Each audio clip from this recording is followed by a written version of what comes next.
Nas profundezas do coração verde da Amazônia, existe um fantasma. Uma cidade morta. Lá você encontra hidrante de incêndio americanos enferrujando ao lado de videiras, piscinas vazias cheias de folhas apodrecidas e uma fábrica gigantesca, um colosso de aço, silenciado para sempre, sendo lentamente estrangulado e digerido pela floresta. Esta não é a ruína de uma civilização antiga. É o túmulo de um dos sonhos mais arrogantes do século XX. O sonho de um homem que acreditava poder dobrar o mundo à sua vontade. Um homem chamado Henry Ford. Por que o industrial mais poderoso do planeta tentou construir uma fatia perfeita da América no meio do Inferno Verde? E como a própria selva se revoltou e devorou essa utopia? Esta é a história de Fordlândia. Para entender por que um homem como Henry Ford, o rei de Detroit, o mestre da produção em massa, se interessaria por um pedaço de terra esquecido no meio do nada, precisamos entender o mundo de 1920. E naquele mundo, o petróleo negro que movia as máquinas tinha um primo igualmente importante, o ouro branco da Amazônia, a borracha. Cada um dos milhões de carros que saíam das fábricas de Ford precisava de 4 pneus, e naquela época, quase toda a borracha do mundo vinha de um único lugar, da seiva leitosa da árvore Hevea brasiliensis, a seringueira, nativa da bacia amazônica. O problema é que Ford não controlava a borracha. Quem controlava eram os britânicos. Eles haviam contrabandeado sementes da seringueira do Brasil décadas antes e criado vastas e eficientes plantações em suas colônias, na Malásia e no Ceilão. Com isso, eles criaram um cartel. Eles podiam aumentar o preço da borracha quando quisessem, estrangulando a indústria automobilística americana. E para um homem como Henry Ford, um obcecado por controle, por eficiência e por verticalização, a ideia de que ele deveria ser dono de cada etapa de sua produção, das minas de ferro às concessionárias, essa dependência era insuportável. Era uma fraqueza, e Ford odiava fraquezas. A solução, na mente dele, era simples e grandiosa. Ele iria criar sua própria fonte de borracha. Ele iria direto à fonte. Ele voltaria para a mãe de todas as seringueiras, a Amazônia. Em 1927, Ford fechou um acordo com o governo brasileiro. Em troca de uma pequena parte dos lucros futuros, ele recebeu uma concessão de terra de 10.000 quilômetros quadrados, uma área do tamanho de um pequeno país europeu, às margens do rio Tapajós, no estado do Pará. O nome do projeto era tão direto e ambicioso quanto seu criador, Fordlândia. O plano não era apenas criar uma plantação. Isso seria pequeno demais para a ambição de Ford. O plano era criar uma civilização. Ele enviaria navios cargueiros inteiros, abarrotados não apenas com tratores e equipamentos de fábrica, mas com todos os componentes pré-fabricados de uma cidade americana ideal. Casas com varandas, escolas, um hospital com equipamentos de ponta, cinema, piscina, campo de golfe. Ele não iria se adaptar à Amazônia. Ele iria transplantar a América para o meio da Amazônia. Ele acreditava que com a força da engenharia americana e a ética de trabalho protestante, ele poderia domar a selva, assim como havia domado o aço e o vidro. Ele via a floresta não como um ecossistema complexo, mas como um terreno baldio, um obstáculo a ser limpo e reorganizado segundo as leis da linha de montagem. Ele nunca pisou na Amazônia.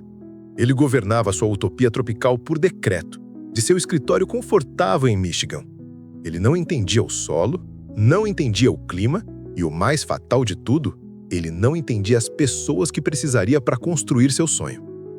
Ele via os trabalhadores brasileiros não como parceiros, mas como peças brutas, que precisavam ser moldadas à imagem e semelhança do operário americano. Ele imporia horários de trabalho rígidos, proibiria o álcool, os forçaria a comer hambúrgueres e comida enlatada e até mesmo organizaria bailes de foxtrot e recitais de poesia. Ele não estava apenas construindo uma cidade. Ele estava conduzindo um experimento social em escala massiva. E a selva, a antiga e paciente selva, apenas observava, esperando. O primeiro confronto não seria com as árvores ou com os animais. Seria com a própria natureza humana. A chegada da Companhia Ford Industrial do Brasil ao Tapajós em 1928 foi como a chegada de uma força de invasão de outro planeta. Navios inteiros, como o Lake Ormoc, navegaram de Detroit até o coração da Amazônia abarrotados com a matéria-prima de um sonho. Eles trouxeram tratores, serrarias, geradores de energia, equipamentos hospitalares, telhas, janelas, vasos sanitários, tudo o que era necessário para erguer uma cidade do zero. A primeira ordem de serviço foi a mais brutal, a guerra contra a floresta. Milhares de hectares de mata primária, um ecossistema com milhões de anos de evolução, foram derrubados e queimados em uma velocidade assustadora, abrindo espaço para o que viria a seguir. E o que veio a seguir foi um espetáculo de engenharia e logística. No meio da lama e do calor sufocante, a utopia de Henry Ford começou a tomar forma com uma eficiência quase militar. A peça central era a usina de energia, um monstro de aço que traria luz e força para a cidade, alimentada pela madeira da própria floresta que eles estavam destruindo. Ao redor dela, surgiram as oficinas, a serraria e o dormitório dos operários. Mas a verdadeira joia da coroa era a Vila Americana. Casas pré-fabricadas, idênticas às dos subúrbios de Michigan, foram montadas em fileiras perfeitas, cada uma com seu próprio jardim, água encanada e eletricidade, um luxo inimaginável para a maioria dos brasileiros da época. A cidade foi meticulosamente planejada para ser um exemplo da visão de mundo de Ford. Havia um hospital, o mais moderno da região, que oferecia atendimento gratuito. Havia escolas que ensinavam inglês e os valores americanos. Havia um cinema que exibia filmes de Hollywood. Havia sorveterias, um campo de golfe e um salão de dança onde os trabalhadores eram incentivados a aprender os passos do foxtrot e do square dance. Fordlândia não era apenas um lugar para se trabalhar. Era um projeto para se viver da maneira certa, a maneira de Ford. Essa imposição cultural começou a gerar atrito quase imediatamente. Milhares de trabalhadores brasileiros, os caboclos da região, foram atraídos pela promessa de salários altos e estabilidade, mas eles logo descobriram que o preço a pagar era a sua própria identidade.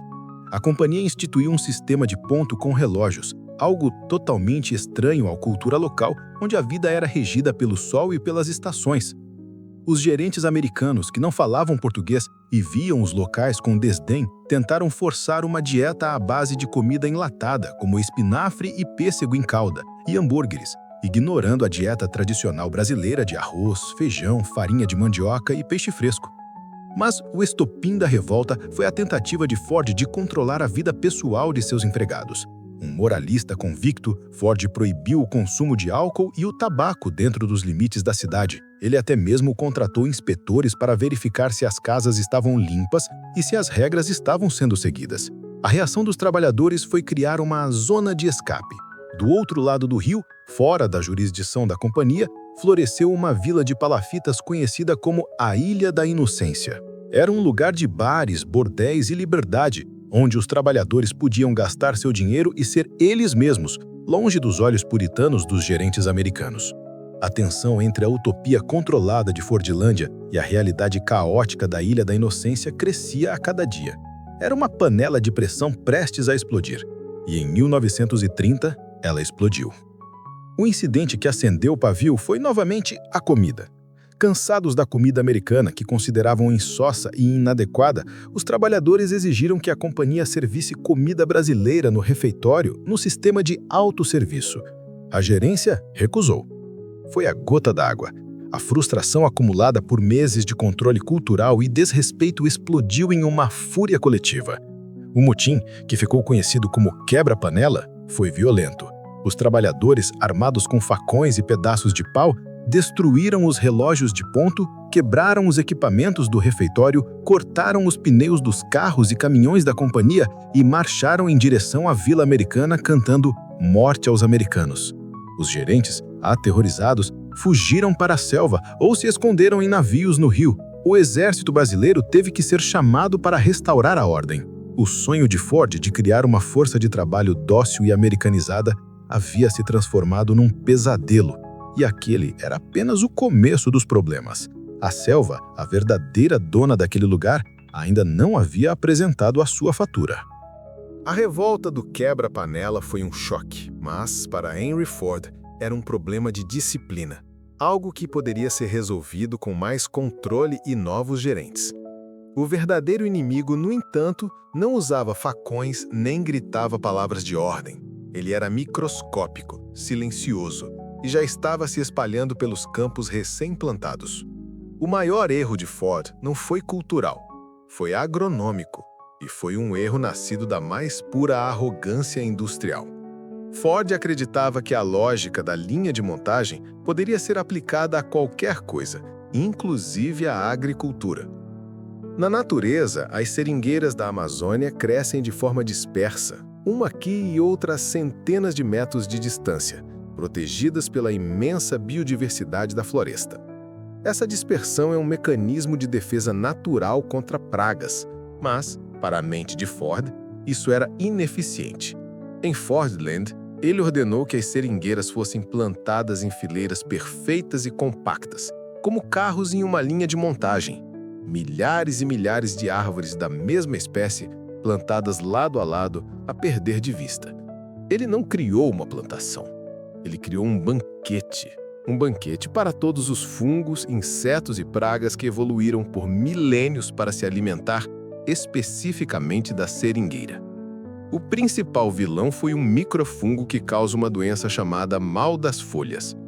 Em uma floresta natural, o fungo teria dificuldade em se espalhar de uma árvore para outra, mas na monocultura densa de Fordlândia, ele se espalhou como fogo.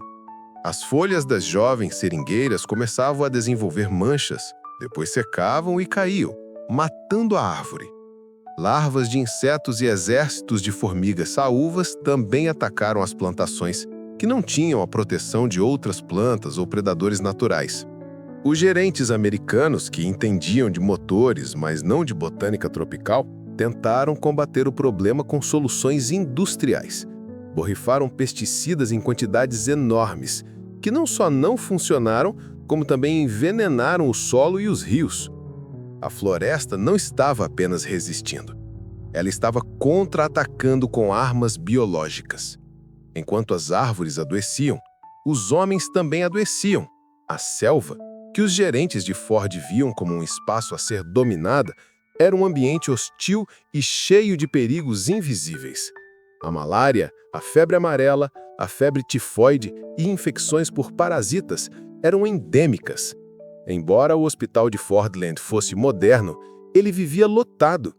Os trabalhadores brasileiros tinham alguma resistência natural, mas os gerentes americanos e suas famílias sofriam terrivelmente. A umidade constante causava infecções de pele, a falta de comida enlatada, a falta de nutrientes frescos e o estresse psicológico enfraqueciam o sistema imunológico. A utopia americana, com suas casas bonitas e gramados aparados, era, na verdade, uma ilha de vulnerabilidade cercada por um oceano de patógenos. Apesar dos fracassos evidentes, a teimosia de Henry Ford era lendária. Ele se recusava a admitir o erro. Ele demitiu gerentes, contratou novos botânicos e investiu ainda mais dinheiro. Em 1934, ele praticamente abandonou a primeira Fordland e moveu o projeto 100 quilômetros rio abaixo, para uma nova localidade chamada Belterra. Lá, eles tentaram aprender com os erros. Plantaram as árvores com mais espaçamento, enxertaram mudas mais resistentes. Por um breve período, pareceu que Belterra poderia dar certo, mas a escala do problema era grande demais, e a natureza sempre encontrava uma maneira de se impor. A produção de borracha em Fordland e Belterra nunca, jamais chegou perto de ser economicamente viável. O projeto era um poço sem fundo de dinheiro, e enquanto Ford continuava a injetar milhões em seu sonho amazônico, uma revolução tecnológica do outro lado do mundo estava prestes a tornar todo o seu esforço obsoleto e inútil. O golpe de misericórdia não viria da selva, mas de um laboratório de química. Enquanto Henry Ford travava sua guerra particular contra os fungos e a umidade da Amazônia, o resto do mundo estava se preparando para uma guerra muito maior. A Segunda Guerra Mundial mudou tudo. Quando o Japão invadiu o Sudeste Asiático em 1941, eles tomaram o controle das plantações de borracha britânicas e holandesas na Malásia, cortando o fornecimento de 90% da borracha natural para os Estados Unidos e seus aliados. De repente, a borracha não era apenas uma commodity industrial. Era um recurso estratégico vital para o esforço de guerra. Pneus para jipes, tanques, aviões, tudo dependia dela. Por um breve e irônico momento, parecia que a visão de Ford de ter uma fonte de borracha nas Américas havia sido profética. Fordlândia e Belterra, de repente, se tornaram projetos de segurança nacional.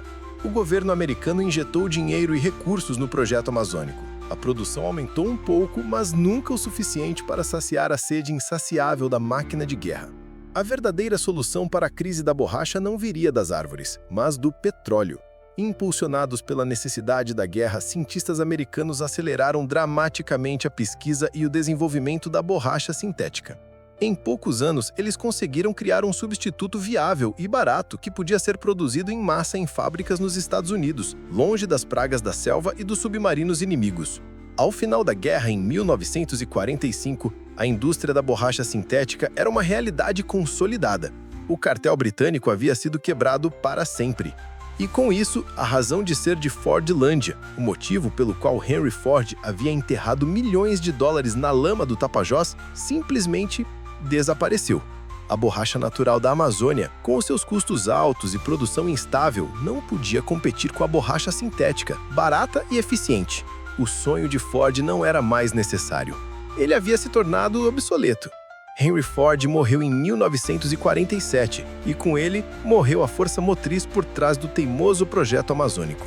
Seu neto, Henry Ford II, que assumiu a empresa, era um homem de negócios pragmático, não um visionário utópico.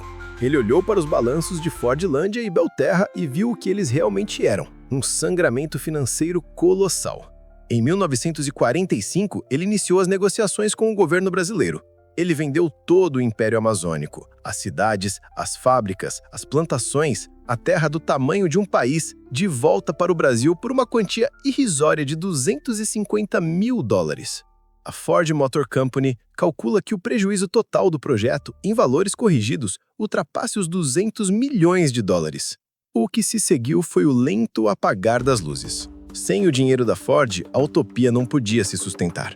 Os trabalhadores foram embora em busca de outras oportunidades. A vila americana, antes impecável, começou a decair.